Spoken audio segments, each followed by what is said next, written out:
Oh man, what's up? Holy cow, today's been stressful, but hello everyone. How's everybody doing? Cracking. Oh man. First, before we hop into things, let's say hello to the chat. We had Richie in there, Bobby, Mike.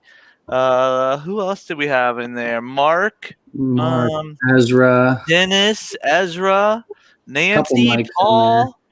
Yeah, we got a whole slew of mics. Anthony, what's going on, everyone? How are you guys doing? Delaware County Diggers, what's going on? Let's see here. Who else we got in there? I don't know. It's going too fast. I can't keep up. But I hope everyone's having a great night. We got Jerry in here who pops in from time to time. What's up, Jerry? Hello, guys. Joe, how you doing? Still under COVID watch. Oh, no. Family's okay? Yeah. Actually, everybody's test came back negative. I just can't go back to work until Saturday. Well, that's okay. Yeah. Enjoy the time off, I guess. And then we got Eric.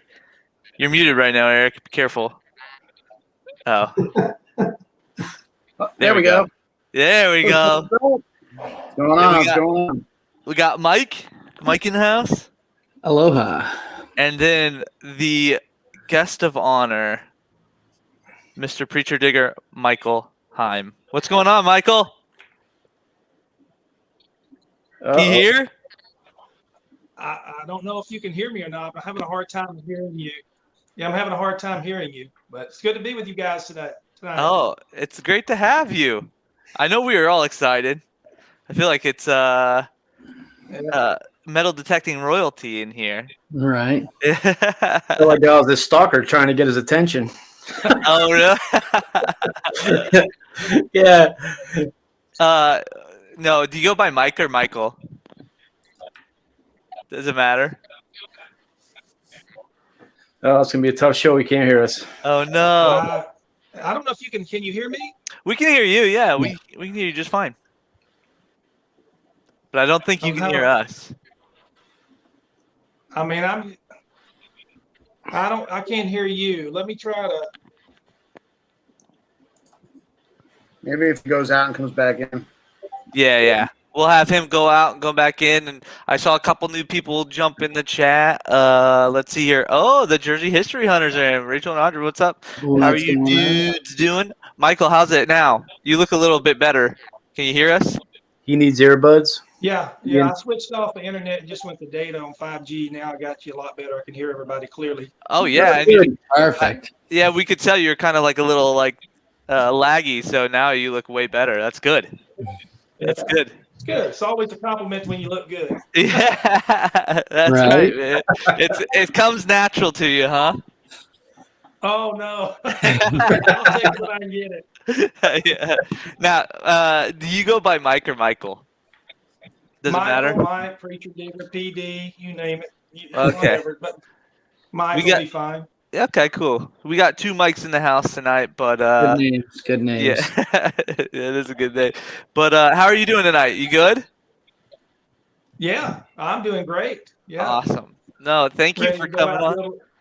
Yeah, I appreciate it. I'm always open to getting out there and talking to some more people out there in the community that you see on YouTube and Instagram and Facebook from time to time, and some all the time. And now you get to meet them face to face, and talk with them. It's good. Yeah, it's funny because you almost feel like you know each other after you watch so many of their videos and stuff like that. And I know we've probably all watched your videos, so we all know the accent. We all know the cool adventures you've gone on. So, no, we appreciate you having on. It's we were excited when Joe said that you were going to be available. So, thanks. But so Joe, what kind of stalking did you have to do to get PD on? I did it all through Messenger, and I guess he's a busy guy because it's like delayed. I'm like, this guy must think I'm crazy or something. No. I always look at Messenger, so I didn't really see it until later on, And I don't know, you might have been messaging me when I was out in the field detecting too. I don't remember when I first got your message though, but yeah, I'm always open to talking. Well, I'm glad you made it, man.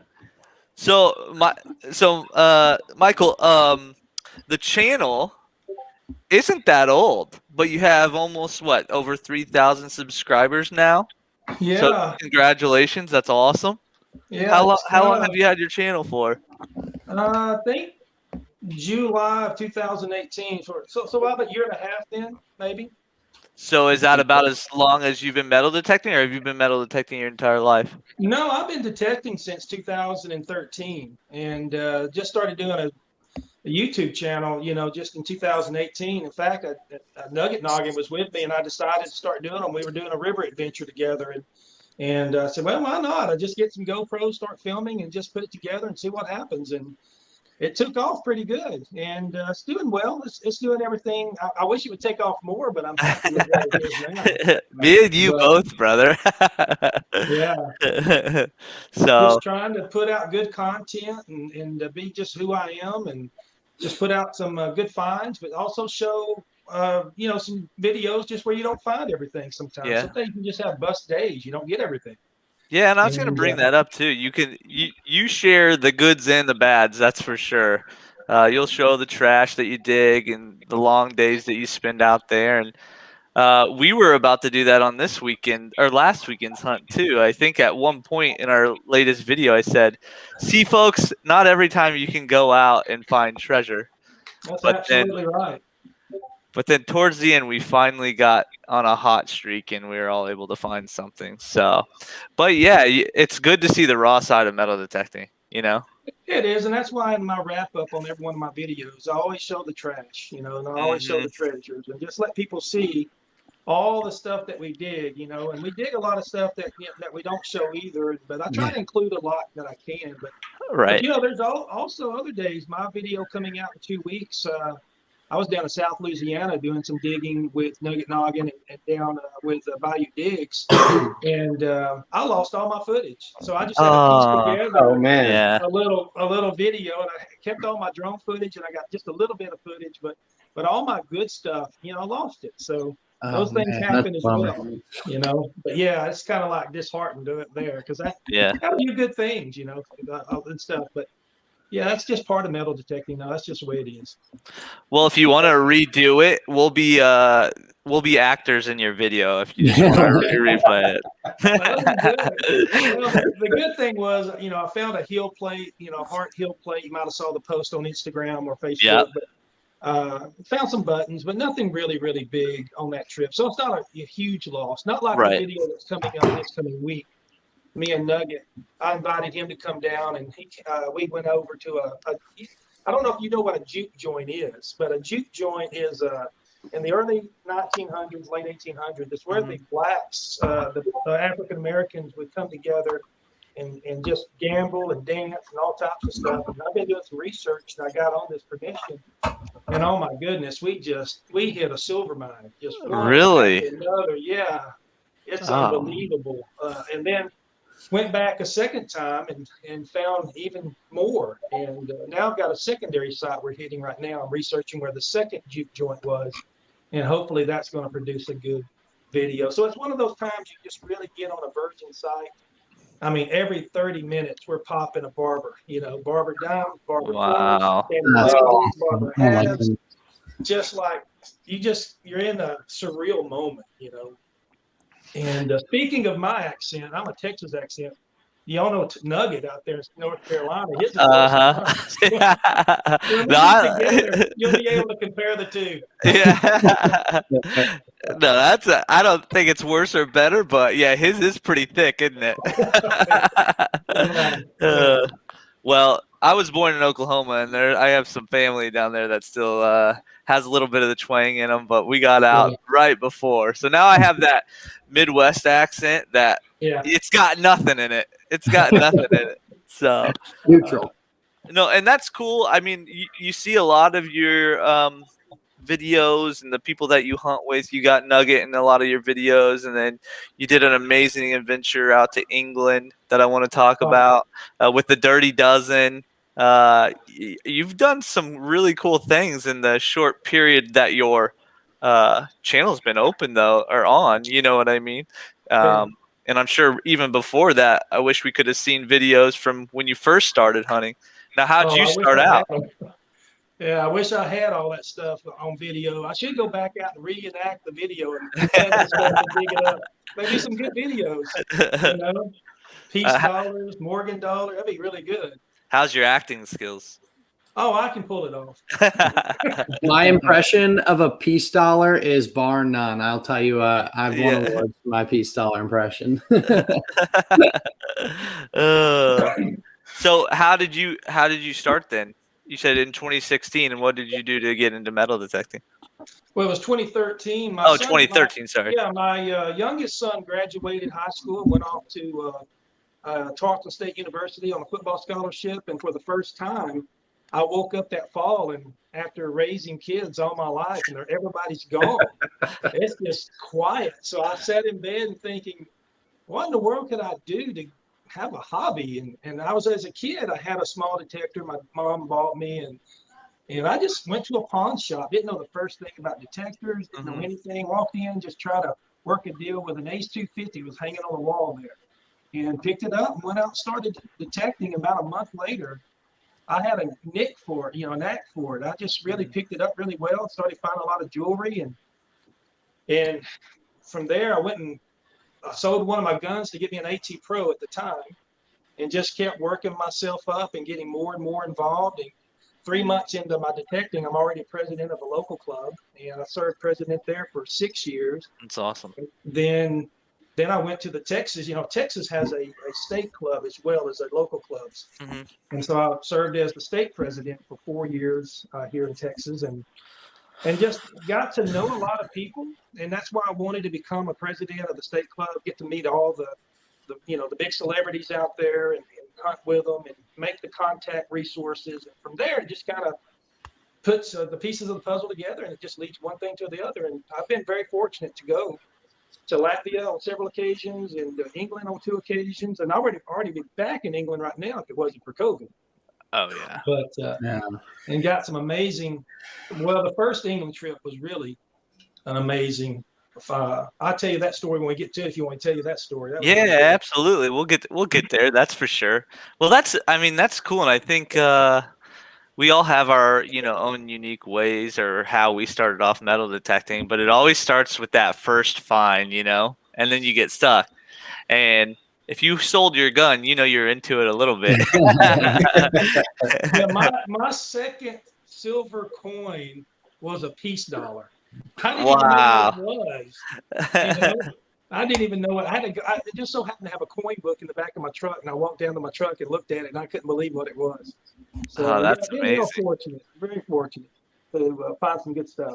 And that was with the Ace 250? No, that was with the AT Pro at the time. Oh, the AT Pro. Okay, so you must have switched to the AT Pro pretty quick then, huh? After about a month. A month later, I got the Pro and got the AT Gold at the time, and a little bit later on, I bought the CTX, the Minelab CTX 3030, hunted with it for years, then got the Max, and then I picked up the Equinox, and now I have 2 Equinoxes. I hunt with that thing all over. That's my go-to machine now. I still water hunt with the AT Pro. I just know the numbers and tones so well. I don't want to switch over out of that. And I do a lot of water hunting, lots of water. Yeah, you see that on your channel a lot. Yeah. Are you afraid to take the Equinox underwater then? Or are you going to try it out eventually? I am a little bit afraid. I don't know why. Me too. Everybody is. Digital, and now I got a backup. So I may use the backup Equinox as a water machine. But I don't know. I just like the shape of the 5x8 coil on the AT Pro, and it fits perfect right up in my scoop. Yeah. I've just hunted so long and pinpointed so well with it. I can tell what it is before even looking at numbers, so I can just tell. And so I like them all. I usually everything I have is geared around one of the 2. I've never used any other machines. Not that I'm against them. I've just never used them. Right. And but right now the Equinox is just, I even sold the CTX 3030. Traded it actually with a guy in California. Traded it. He gave me an Equinox, brand new Equinox with several coils. I just made an even out trade with him on it. That sounds familiar. Yeah. Yeah, Joe did the exact same thing. Same thing. Yeah. Mm-hmm. How long after you started detecting did you, pun intended, dive into water detecting? Oh, that's what I started out in, was water. Cool. Started out off the rip. Yeah, okay. I went straight to the beach, the lake beaches, not the ocean beach, but the lake beaches, and then I got off into the water when I got the AT Pro. And just, I don't know, again, I just had a knack for it. I just could pick it up really well. Yeah. Man, I think I'm over 500 rings now. I got a box right here beside it that has over 460 in there right now. Yeah. So I trade a lot in. I give some away and give some back if I can. Stuff like that. Let's pause. We got drum detecting here. Missouri Mike's in the house. Marlon, I saw you say hello. Rusty's in here. Thanks for watching our last video, Rusty. He commented and said he wants to come digging with us. So I told you, I said once we get a good permission, you can come on out with us. DF Digger. Who else we got in here that I haven't said hello to? Madison, Maine. We Dig It's in here. What's going on? But yeah, a lot of people are jumping in here. Texas Plug Riches. What's up? How are you? That's Tracy. Yeah, Tracy said I was with Preacher Digger when I found my first silver coin. Yeah, I remember that. Wow, Tracy, congrats! It's awesome. What was it, Michael? It was a seated dime. I forgot what year, 1850 seated wow. dime. That's awesome, Tracy.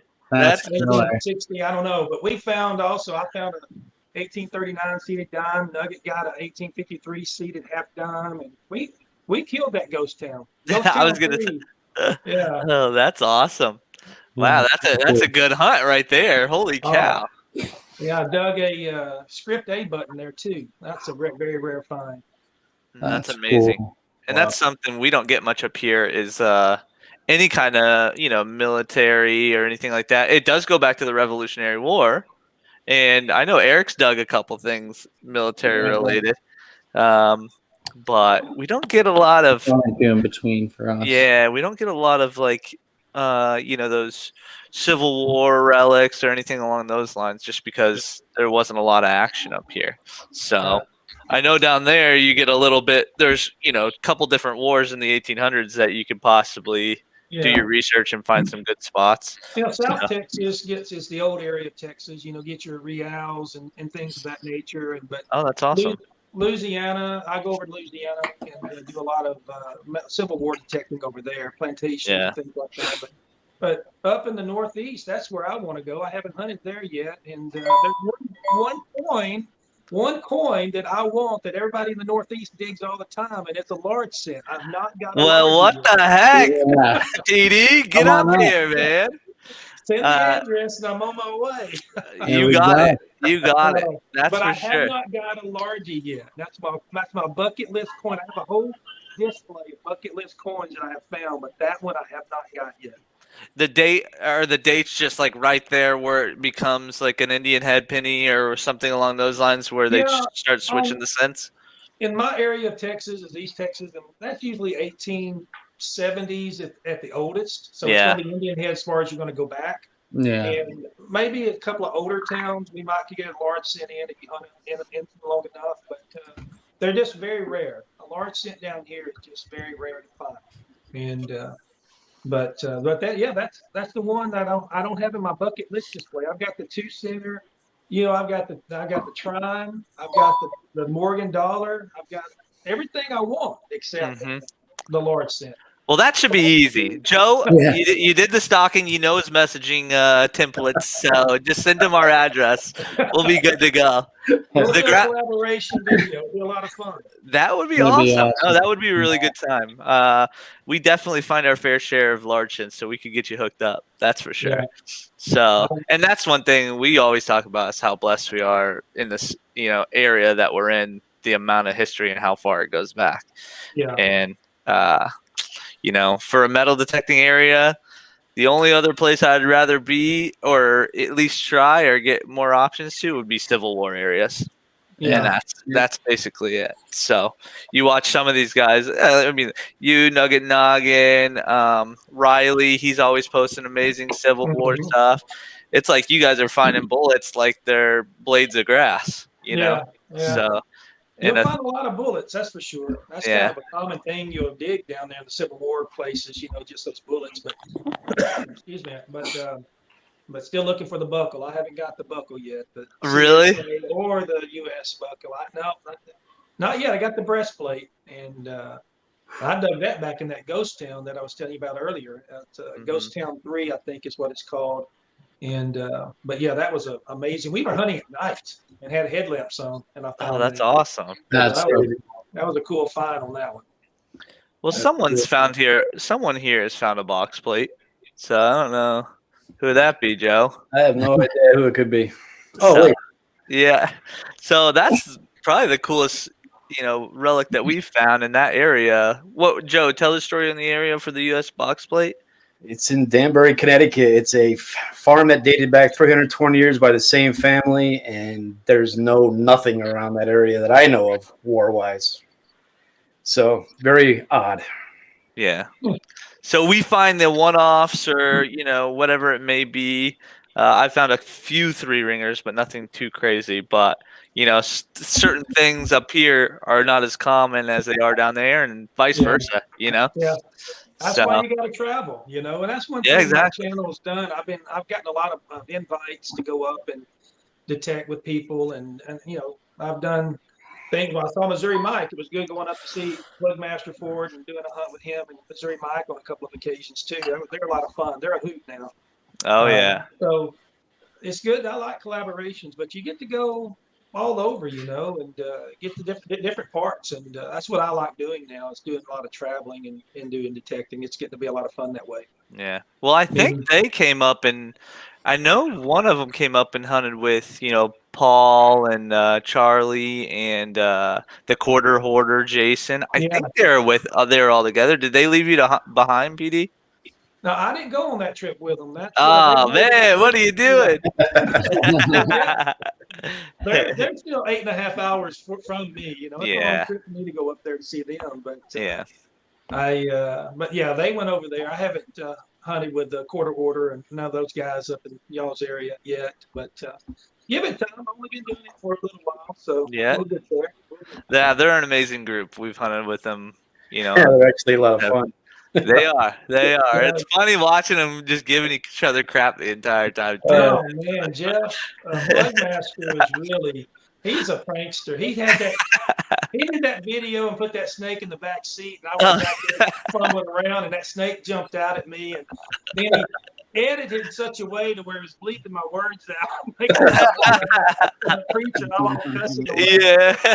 But, he put the real footage at the end. I was just giving him a heart, but I got him back. I came back up about a month later and hunted with him again. I stuck the snake up in his door, and when he opened the door, it fell out on him. He jumped, and so I had a good time with him. Yeah, but Paul always pulling pranks when you get Plugmaster forward. You know, I feel sorry for Missouri Mike if he's watching, because Missouri Mike gets all the butt in of Jeff's jokes and stuff. But they're good guys. I really love them. Really good. Awesome. Paul said sometimes you get stuck with the copperheads. Yeah, I feel bad for whoever has us out, you know. Eric sometimes brings us down and we freaking torture him, and then Paul and Charlie and all them have us down sometimes and we end up torturing them. So hey, that's what we do. Part of the gig, you know. Have fun out there, you know. That's what it's all about, having fun. Exactly. Oh yeah, and I think I love everybody in this hobby. You know what I mean? We've made some really great friendships. That's for sure. Yeah, we were down a couple of weeks ago. We were down in South Louisiana. Nugget, myself, and Bayou Diggs was down there, and he's the one that gets us on the location. So I took a $5 gold coin down with me, a copy of one. So it's really fun when you carry one of them and they come across it, you know. But he looked at it. He knew it was fake from the beginning, so I couldn't get him on that one. Always trying to do something with somebody. Who had the fake coin? Was that you, Eric? Yeah, I did that to my brother. Yeah. That's what it had. No, it was $1. Seated dollar. A seated dollar, yeah. You got to throw some pranks in there. And then who do we try to get, Eric? When we were out there in the field. Do you remember that? Was that Joe we were trying to play the prank? Yeah, it was me. So, man, you got to have a little fun with it, you know? Absolutely. So, we love you, Trey. Oh, my God, Shane. Oh, heck yeah. Thanks, Shane. What's up, man? How are you? He's showing a love. Oh, Diggin Richmond, what's up? I haven't said hello to you. Paul, although I've mentioned you, I haven't actually said hello to you either. So even though he's giving me crap the entire time. Let's see here. Thank you, Shane. See that? Someone loves me out there. That's always a good thing. So it's your one fan. Right. Yeah. Oh gosh. Well, you know, Preacher, that was one thing I was going to bring up, because you say you travel a lot, and I've seen all the places that you've been. But you get some really, really cool footage with your drone too. You do a lot of drone flying and stuff like that, yeah? Yeah. I just got through editing a video yesterday that had some drone footage of the plantation in there. And but I tried to. You got to do something. One thing that I've learned in YouTubing, you know, being a creator, is you got to set yourself kind of apart from everybody else. Mm-hmm. And you know, a lot of people just do the show and tell, and they never put themselves on camera, and they never go aerial with it and stuff like that. And I just try to really do some good editing and different angles. And I'm, you know, starting my video that just came out this past Monday, I've been trying to do like 3 angles on my digging. You know, you'd be going just back and forth from me down to the hole and up, and then maybe doing a drone shot later. And just, it's more editing, but it really makes for a good video. It's also, do you find it, you know, trouble just to even get the shots itself? You know, at that point, it's really, are you doing all your like camera work and all that stuff? Are you having help, or? No, that's just me. I'm just finding a way to do it all, and I'm trying to improve all the sound. I went to wireless mics now from the camera to my, I keep it underneath my hoodie. So the quality of sound is really good, even on windy days. And that's awesome. I've gotten away from GoPros and just doing more up on like a phone camera, but it's just a phone that I don't use anymore, but it's a very high resolution camera and stuff like that. But I still use my GoPros for like B-rolls, like, if I'm going to do a time lapse, things like that, or, just kind of another shot that's facing me. I just stick my shovel down and put the camera on top of it. And that's one shot. The other shot's on my hand rig and it's facing me, and the other shot's the camera facing in the hole. So there's 3 shots, and you have to sync all that up and then use what you want. And so it's a little time consuming, but it makes for a good video. You'll start seeing those come out this past week and from now on for 2021. That's pushing a lot of start and stop buttons. I've been trying to upgrade a lot of that. What's that, Joe? I said that's pushing a lot of start and stop buttons. It is, and it kind of eats into your time. But after a while, you just kind of get into the rhythm of it. You know ahead of time what the shot you want. Even with the drone, I know what kind of shot. If it's a good place, I can fly the drone. Some places, you got to check if it's even fly the drone. You got all those drone laws and all that stuff too. But we're out in South Louisiana. That video put out a few weeks, and where we did I did a video on the plantation and stuff like that. The bayou is really, really neat. But I needed it because I lost all my footage. Put that in the video somewhere. Yeah, and that's a lot of work, but it's pretty fun too, especially when you start getting into it. We just got a drone as well, and I'm starting to get used to that and testing it out because we want to do the same thing. You want to, as a content creator, you want to try to make it look a little bit different. So I know I'm like a little I'm like a little kid when I'm flying around that drone too. Mike was out there metal detecting, and I was just like flying around for a little bit, facing me down. Yeah. That's what I do. Sometimes I just need a break, and just I'll let the other guys dig, and I'll just go get the drone and get them in the shots and stuff like that. And it's a good way to take a break. But I just try to get lots of footage, and you kind of pick through the footage and try to put a video that I think my bar of judgment is what would I like, and be entertained with. So I try to do it that way and try to bring people along the journey with me, not just watching me, but kind of feel like they're in the truck with me and going down the road and stuff like that. So you learn, you just pick up on things from other people and just keep trying to make it personal, And so who I am on video is who I am in real life. There's no difference, That's just me, and hopefully it does good and people enjoy them. It seems like it's taken off a little bit. Just trying as long as you're having fun with it, right? That's it. And that's what I told myself when I started this, that stay true to myself and have fun. If it starts becoming a job, then I'm going to lose it. I'm going to stay with it. But as long as it's fun and as long as I get good comments too, I don't want to. I've been fortunate, my analytics in my comments is like 98% positive. I don't hardly get very many negative comments, and that's good because I didn't want that. Yeah. Well, you're a pretty uplifting guy as it is. So if someone's bringing some negative energy in there, I'd be surprised. Every once in a while, I don't mind thumbs down. So every once in a while, you get 1 or 2 thumbs down. I think the most I ever got was 2 thumbs down on one video, and I thought that was horrible, but that's good. It's funny. You take it personally because you've built, the channel and you've spent so much time with the people that you dig with. Like, I know, Mike and Joe, we're all really tight. We're a tight group family. And I take it personally when someone thumbs downs the video. I'm like, what the heck, man? What did I do? That's me. I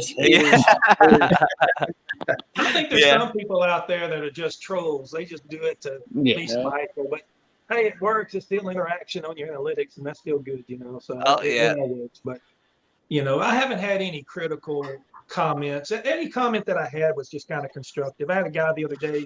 He may be watching. I don't know. But he just told me that he couldn't watch my videos anymore if I keep rubbing my silver coins. Hey, you got it. That's so funny. Some people don't see is that, they only see what you're filming. But, before I film that, you can look at the dates and stuff beforehand. And Mm-hmm. And so you know if it's a key date or not a key date. But some people, they have a thing about rubbing a silver coin, and I don't do. You know, I usually don't. I have my preacher digger holy water, you know, and I squirt on Yeah.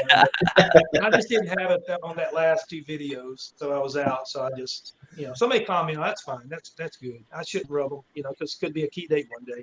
Right. So, Yeah. Sometimes you just can't restrain yourself, though. You just need to know, and sometimes the water just does not. Mike wants to rub everything on his pants. I know. I'm just like, it gets that great. It's gonna be that much Yeah. worse. Well, if you ever see my holy water, you know, everybody has a gimmick. There's quarter water hoarder, hoarder water, whatever it's called, and there's squirt and foo juice and Oh, yeah. sauce and Copperhead venom. We got the venom. Yeah, preacher digger's going to have his holy water. So when I bring out the holy water, I have that little angelic. Oh, Yeah. squirt it down. Have fun with it. But I guess I can bring it back in and do it. You know, but everybody has their little. But that if that's the worst comment I get, I'm doing pretty good. So. Yeah, that's for sure. It's funny because every time Mike finds like a silver coin like that and he'll rub on it a little bit, I cringe. Not because it's their coin. I don't care what you do. You found it. It's your free game.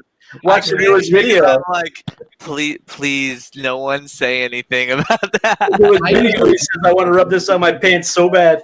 Yeah. Well, I'll tell you what, too. It was not warm that day, and I'm just basting my hand with cold water. And I mean, it's worth it for the silver, but still, it was cold. I just want to get that mud off it and see what we got, you know. But the internet is a cruel, cruel place sometimes. They will screw you. Deej says she needs some holy water. Holy water. Yeah. You know, I've had people ask me about that and ask me about T-shirts and hats, and I haven't got into merchandising yet, but people keep asking me, and I'm thinking to myself, who would want to wear a preacher digger hoodie or whatever? Yeah. There's some people that would, and they want the holy water bottles and stuff like that, and well, get into it. So, Deej, if you're watching, just send me your address, and I'll send you a holy water bottle. Okay? If you'll send me your address. And, the problem is Joe would spray that on his hand. It would start burning his skin a little bit. That's the only problem. Probably true. It'll start steaming up real bad. Yeah. You really got a problem. It's just tap water. Yeah. Sometimes it's creek water. You know, wherever I got water, I can just That's right. Well, one time I just had to open my Yeti water bottle and dump it over a silver. Yeah. Shoot, we've all been at that time where you just kind of like give it a little spit. So it's the best way. That's right. That's right. So speaking of the holy water, though, your name's Preacher Digger. So kind of explain where that came from. Well, I'm a full-time pastor of a church and have been for the last 31, 32 years. And I used to detect with a friend of mine. He always called me Preacher Man. And then when I got into metal detecting, everybody was called Diggers because Diggers was a real big show at the time on KG and Ringy. And I just put the two together, Preacher Digger, and it's the best of both worlds of who I am. That's awesome. So that's how it came about, just Preacher Digger. I've been stuck with it ever since. People call me PD or Preacher. You'll hear a nugget on the next video comes out next week. Preacher. And, but PD, all that. But that's how it came about. Hey, it's got a great ring to it. That's for sure. We got the Robert De Niro thing going on in the chat again. Someone's calling you Robert De Niro. Yeah, we dig it. See what it says. Hey Joe, you do look like Robert De Niro. Do it. Say it. Say you look at me. Don't let us think me. Go like this a little bit, Joe. Just a little bit. Are you talking to me? Are you talking to me? Yeah, brutal. Joe, you talking to me? So I put the hair on my face now, so I don't look like De Niro. Yeah. I can't even grow facial hair, so. PD's videos look great. What did Dick and Richmond said? That's funny, Brooklyn. I missed what he said. Sorry, Anthony. Oh, I'm from New York. They call my water. Oh, I think I'll call my water spit. Yeah, that's true. You can find a homeless person. I'm sure they'll help you out too. There's a lot of those around. So, but that's cool. I mean, do you think religion's kind of like influenced your digging or where you've been or where you've gotten since then? Or, you've been a pastor for so long, What's helped me is, the contacts being, you have so many church members, and that's where I started asking church members, because they lived in old houses and stuff like that. So I would go there. That's perfect. It is. And usually it does help in some cases, if you're going traveling, you're looking at a good location, it happens to be right beside a church and the church owns it, it's really good that a pastor can go over there and usually get permission, so it helps out. But I really try, though, I try not to be preachy in my videos. I just try to keep my preaching video. That's another YouTube channel. This is just my digging YouTube channel. And I try to just keep, I don't try to be, I guess, religious in a way. In my videos, and just, I'm not at the end, you'll hear me say, the greatest, treasure is not what you can find on the tailgates. The greatest treasure, what you found up in heaven. I usually have that little catchphrase at the end and stuff like that. But I'm just who I am, That's awesome. I have other Facebook pages and YouTube channels for that, and people can check that out. The other side, if they want to hear that other side, I'll tell them where they can go on that one. But I just try to just be me and just go out and have fun detecting, and because not everybody. It's a good ministry too, in a way, because I know in some of my videos I recorded this early on. All the money that I found one year, I cashed in at the end of the year, and ended up being like $300 or something, like that. And I gave it over to missions and I gave it over to different needy people and stuff like that. And all the silver that I win in the metal detecting clubs from the finds of the month, I cashed all that silver in and gave that to some people. So I turn around and give it back on a lot of that stuff too. And try to help people. Yeah. So, that's great. It's good. It's pretty cool how powerful the metal detecting community can be too, because we did a last year, which I really want to bring back, and I've reached out to a different church retreat by us that I want to metal detect as well. But we did this last year for a different farm. But we did Clap for Kids, because they come out, they bring kids out from the inner cities and teach them about healthy eating and farms, and so we raised money for them too, and we reached out to all of our family in the metal detecting community, and we were able to raise pretty close to $1,500, and then my company matched it, so we were at $3,000 by the end of it. And I know Eric, you guys helped out and did your thing too, so that was awesome, and matched a donation, which was great, and we just were able to do a pretty cool thing for a very deserving farm. I mean. So they donated something like 15 million pounds of produce to families in need and stuff like that. So anything you could do to give back, right? I mean, it's part of it. I try to do that, give back as much as I can and stuff like that. But, I just try to I told myself when I started my channel, I was just going to stay true to who I am. I'm not going to try to sell out and be something that I'm not, just to gain some subscribers. And if I stay true to who I am, and then my followers and subscribers they'll respect that. I hunt with people that are not necessarily Christian, and have a good conversation, and we have a good time together. And there's other times that I connect really good with. I think that's why me and Nugget Noggin get along very good. He's pretty strong in the faith, and that's how I first met him. I invited him to my church when he was here doing a treasure show one year, and picked him up, and he came and shared his testimony in church, and I thought, wow. So, that's really cool.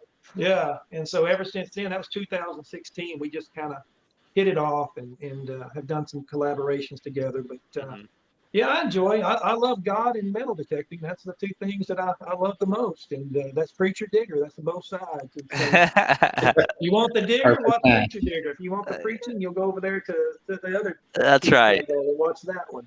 That's right. So, well, I guess let's see. Does anybody have any questions before I move on to his international digging? Anybody in the chat, or you guys over here? Anybody got any other questions for PD? I'm excited to hear about the stuff overseas. I'm excited for that. International man of treasure, right? Oh shoot! Well, if they start swinging then, wouldn't I? Yeah. Hey, Charlie's in the house. Hey, what's up, Charlie? Hey, Charlie. How you feeling, buddy? So, okay. Well, so you guys, what was your first detecting overseas? It was in November of 2019. Mm-hmm. In fact, when I first started my YouTube channel, Nugget Noggin was with me. We were on that river up in Oklahoma. And he said, "Oh, you ought to go to England with me." And I'm thinking, no, I can't afford England. I can't do that. And I just Yeah. blew it off and didn't do it. And then here it comes about August of the following year. And I called him up and I said, "Hey, there's still a spot left." And he goes, "Yeah." So I bought the ticket and got it set up and went with Nugget Noggin. And we went over to over in the east side, Shropshire, Ostwestry. It's on the border of England and Wales. Okay. It's on the west side of England, that is. And most people go to Colchester, where I went, back in February 2020 on that trip. Yeah. But yeah, that was a trip of a lifetime. That England trip, my first England trip. That was an unbelievable. It's amazing, you right? Add up. There were 6 of us, and at the end of the week, actually 10 days of digging. At the end of 10 days, you can add up what all other people found: greenies, silvers, hammers, everything. And it did not even equal to my find. It was just unbelievable. Wow. I mean, in fact, they got so mad at me, they wouldn't even let me hunt with them. They got on a new spot, and they said, "Preacher, you can't come over here." So I went away for 2 hours, and then I figured 2 hours they got a chance to get what they get, and then I come over there and I cross this little footbridge, and you can watch it on the video. And no sooner than I crossed the footbridge, I hit this slamming signal, and dig it up, and it's a 4-coin, hammered coin, silver coin field. Jeez. And I'm like, wow. They were all up there looking at me, and I'm down there filming, and they start walking down, And, it was just an unbelievable trip, and it's just that time, I made that. I made that magazine there. It's probably backwards in the video. I don't know. That looks great. Yeah, looks good. Yeah. It's Britain's best-selling metal detecting magazine. It's the American Digger of England, and it's got the whole I don't know. Camera's back there. We go. Yeah. The Confessor coin hoard, and That's so cool. They did a write-up. In fact, we were flying out of. What was the name of that town that we're flying out? Manchester. We're flying out of Manchester, and I had my detector case with me, and I had already found the 6 Edward the Confessor coins. And this was a couple of days later. We're flying back home. I got this big oversized case, and I had to go specialized check it. When I checked it in, he goes, "Oh, you got guns there?" I said, "No, I've got metal detectors." He goes, "Oh, you must be over here looking for that lost Edward the Confessor hoard of coins." And I said, "No, sir, I'm the one that found them." It's on the back of Manchester. Wow. And I took my phone out, started scrolling the pictures and showing him and all that. Oh, that's so cool. And we had a group with a couple with us, and they left and they went to Stonehenge. And the Stonehenge tour guide was telling them all about the history, and all of a sudden, somehow or another, he got over on the hoard of coins that was found. And then the 2 people that was digging with me raised their hands and said, "We were just with him," and stuff. It had spread all over England. It was really a great moment. That's so cool. But that's once in a lifetime sort of deal right there. Oh, goodness. And it was really almost divine, I want to say, because that day we all loaded up in the van like we do every morning. We get up to the location, and our tour guide tells us you've got a field to the left, which the Hoover Boys and others had hit really, really hard. They had hunted over there with this Metal Detecting Holidays group that I went with. And there was a smaller field to the right. And for some reason, everybody went to the left. But I just felt like I need to go to the right by myself. Yeah. And so I just kind of obeyed that impression in my heart and went down. I went down one hedgerow and found a button. And I looked across the field and I saw a little rise and a big, huge oak tree over there. I said, "I'm going to go that direction." So I went over there, got into some iron, and I started going down the other hedgerow. And on the equinox, this hammered coin rang up like a 16, a solid 16, and dug it up. I didn't even know what it was, England coins, I don't know what they are. So I saw it, and the tour guide came over. He looked at it, and I lost the video footage, the audio on this at the time, but he couldn't believe it. he just looked at it, gasped, and walked away. Then came back and tried to speak. He couldn't do it. Walked away and came back. And he goes, "I just need to give you a hug," And I'm like, "What did I find?" He goes, "Saxon coins." And this was the first time these coins had ever been found on that part of the island. They've been found all over England, but they haven't been found on that part of England. And it connected the Shropshire area with the Saxon, which was the last Anglo-Saxon king. And so I found one, and I wasn't being greedy. I invited everybody to come over. So Nugget's over there. There's 2 other guys over there. A woman's over there. Another guy swinging an equinox over there, and they can't find anything. The tour guide gets his detector out. He can't find anything. Then I find another one. Then I find another one by myself. Then it goes silent. And then the next morning we go back out there, and I forgot my shovel. And I called my tour guide up and said, "Hey, can you bring my shovel back over?" And by the time he got back, I had already found 3 more of them. And it was just amazing, to have 6 Edward the Confessor, and they were in mint condition. You can look at that. Look at that. Yeah. Oh, wow. That's a beautiful coin. That's American Digger there. Yeah. Excellent condition, and they are actually. I haven't got them back. I haven't heard anything. The last I was told last month, they are still at the British Museum, and they're being evaluated. They were labeled crown treasure from the moment that I dug them up. They became the property of England, and so they'll make a determination if they're going to sell them back to me, or they're going to put them in they'll sell them. If they want to buy them for a museum, they'll make me an offer. You split it with the landowner, but they may not want them at all. I don't know. We'll find out. I'm hoping they'll come back and say, "Hey, we're going to give you $1 billion for these 6 coins. Would you take it?" Yeah. I'll retire and just metal detect, and make big trips on there. But that was a great trip. Just found lots of coins. I think I found 13 hammered coins on that trip. These coins were dated from 10,050 to 10,053. 1,000, I should say, 50 to 53. Yeah. And that was not even the oldest coin, in fact, we were walking out of the field on one day, and I got a signal. It was cold and rainy, and I was about, I don't know how far away from maybe 100 yards from the van. I'm just trying to get in the van. I'm cold, it's raining. Get this little signal, like a 15, dig it up, don't know what it is, and it's a Roman coin, and which are pretty common. And then that night they sent it off and had it looked at and stuff, and it ended up being AD 90 to 95.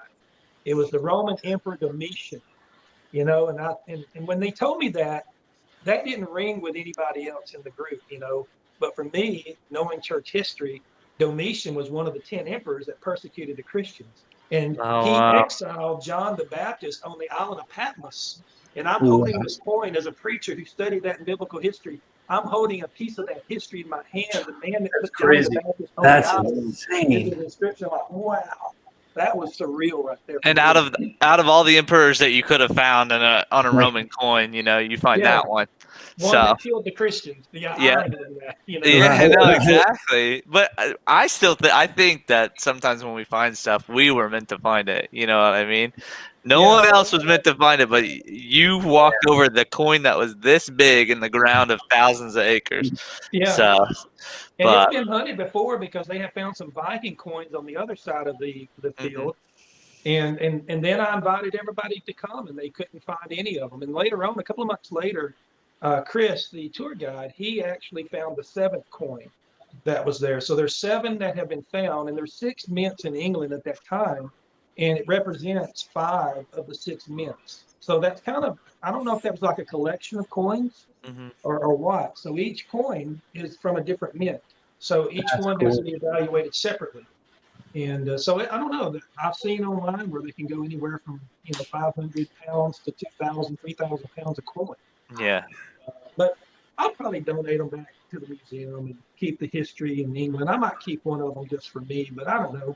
I don't know if I want to break. I don't know what I'm going to do yet. People ask me about that. I'll just be happy to get some information, back. Exactly. From that. So, but that was just one of 2 hoards. that I found on that trip. That was just an unbelievable trip. That's awesome. Yeah, it was. They, like I said, they got mad at me in a fun kind of way. Yeah. You can't hate. If only those coins could talk, Oh, wow. Yeah, just 1,050 to 1,053. I watch television shows about England in the medieval period, and they're talking about the 1400s. I'm thinking, my coin's 400 years older than that. Crazy to think about. Well, what's really about these coins is the impeccable condition they're still in. They were, I mean, when they got out in the air, they tarnished black just a little bit, but you can go back on the videos and see how shiny they were when they came out of the ground. It's just like someone put them down there. And it was just, and so that's got to count for something. So I don't know what they're going to be, but it made big England history. It was a big thing. That's so cool. Over there. And because of that, I got a lot of UK people, a lot of UK friends, that follow and watch Preacher Digger because of that connection there. But I love England. That's my favorite place to go. I love going there. Well, some Yankee came over and took all the treasure from that. Yeah, some Texas. Yeah. Not even a Yankee, I guess. I'm right. But it's a good trip. Yeah, I would already be back this spring. I'm putting a trip together myself with some other YouTubers and just trying to get a group, but I have to put it on hold right now. Yeah. And so I got some people interested, and we're going to go back as soon as the non-essential travel will lift up. And right now, you can't get into UK at all. They can't even detect it. Yeah. And, which is crazy to me to think about that. I've seen them talking on Facebook and stuff like that. I feel bad for them almost. You can't even spend time in the field. Can't even go in the field. I'm like that. Yeah. I mean, who's going to get you in the field? I don't know. That's just crazy. All I know is me and Mike, even last time we were talking about our next big trip will be to England somewhere. We're gonna watch some football and watch them, baby. Yeah, and we're gonna do some metal detecting. That's for sure. So I went over there for Detectable, the spring Detectable, the first one that they did. Yeah. And I went with my dad, and the experience there, not only the hunting, I mean, the hunting was amazing, but we spent the night really close. We spent the night around a fire with a bunch of people we'd never known before from a different country, and everyone was just like so friendly, and the group was great. You know, the Englanders, they are very, very nice. I mean, they're very friendly, and I enjoyed it.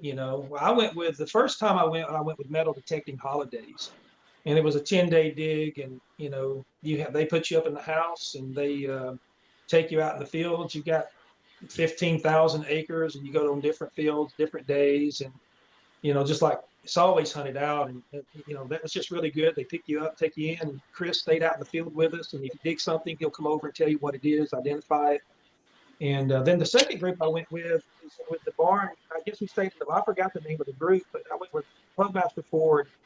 Kind of invited me to come over, and so I went with him. And we went over to Colchester, over in that area, which is the east side of England. It's very, very windy over there. Wales was in England, border of England, Wales was much prettier. I got the mountains also over on that part. And but if you ever get a chance, it's definitely worth the trip to go.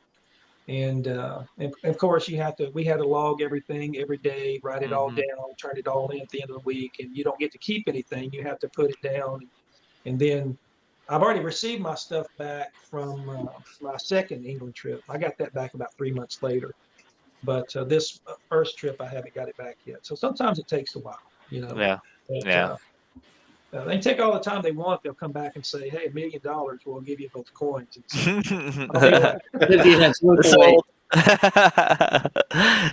Anybody in the chat? I mean, we could probably spend 2 more hours talking about this stuff. So, anybody in the chat got any questions for PD? We only got 5 minutes left, so I don't want to make sure I don't miss anybody. I did see Paul said back in when you were first talking about your first trip, you found how many old copper coins did you find when you were out there? Oh gosh, I think he said 55. So I don't know how many you actually found. I don't know. I can't remember on the first trip how many we call them greenies. That's what they're called. I never understood. I always heard the story. When they're in England, they'll dig these 1,600 greenies up and just throw them back in the fields. And I'm like, I didn't understand that.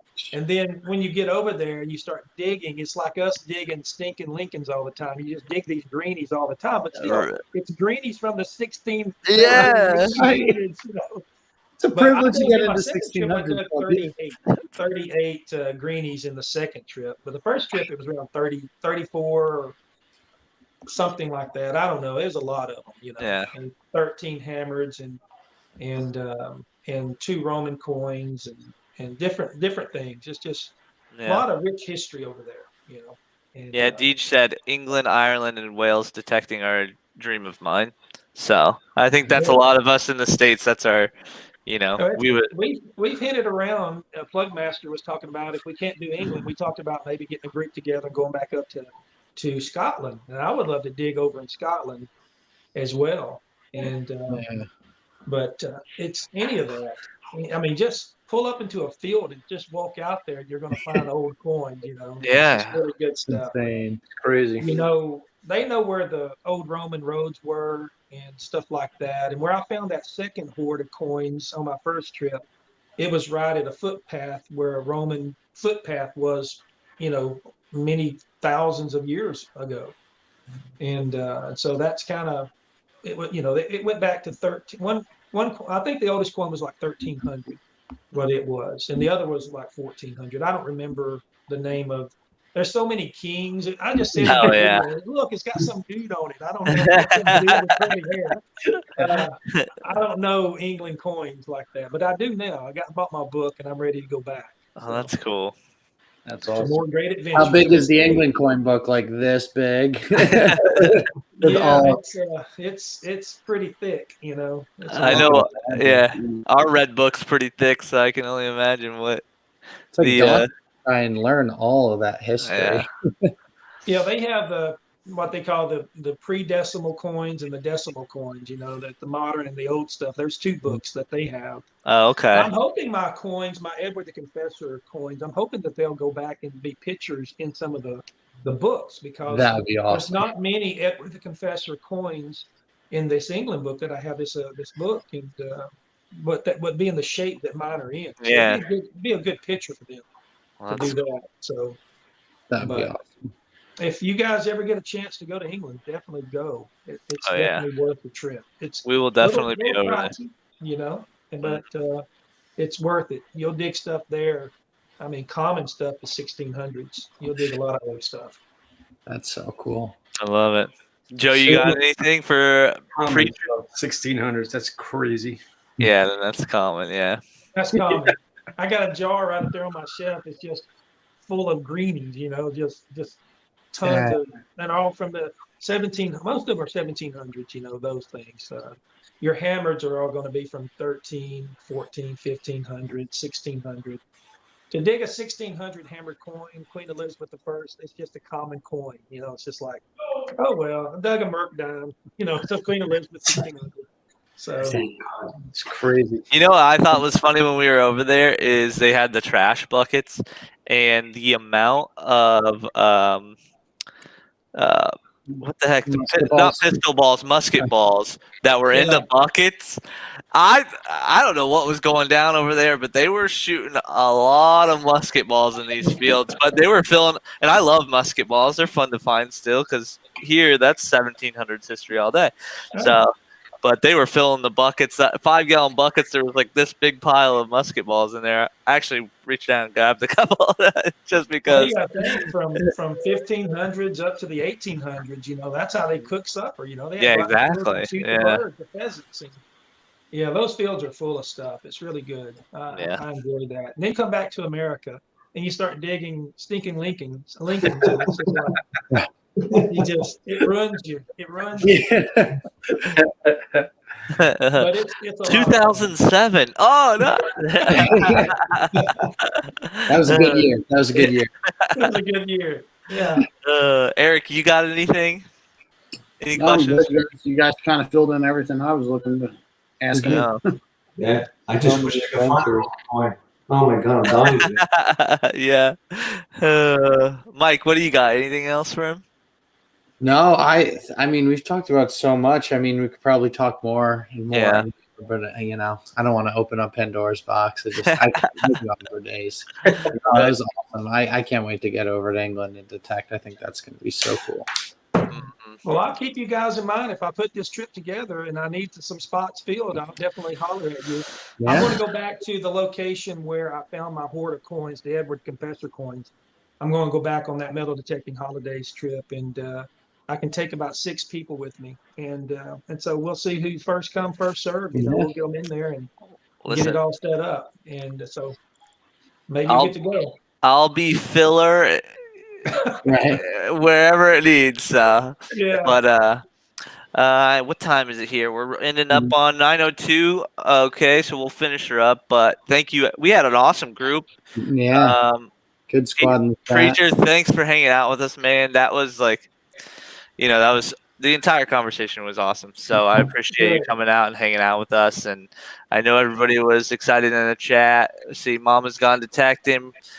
Drummond was in here. Paul was in here. Nancy, we dig it. Ezra, Anthony, Bobby's still in here. Thank you so much for coming out and hanging out with us. We got a good family, Preacher. They're always here every Wednesday hanging out and talking and enjoying the stuff that we have to talk about too. So hope you guys enjoyed it. And until next time, go watch our new video. We just dropped it. When's your next one coming out, Preacher? It comes out next Monday at 1:30. Go watch Michael's next Monday video also. Me and Nugget Noggin, we find 16 silver coins. So a slow day for Michael, but go watch it anyways. Give him a pity thumbs up or something. Charlie's in there too, North Jersey Detector. Thank you guys again so much for hanging out with us and watching. Yeah, Mark said I could wake up now. Thanks, Mark. All right. Preacher, stay on real quick, but thanks everybody. Appreciate you hanging out with us. Bye. See you, Mark. Bye.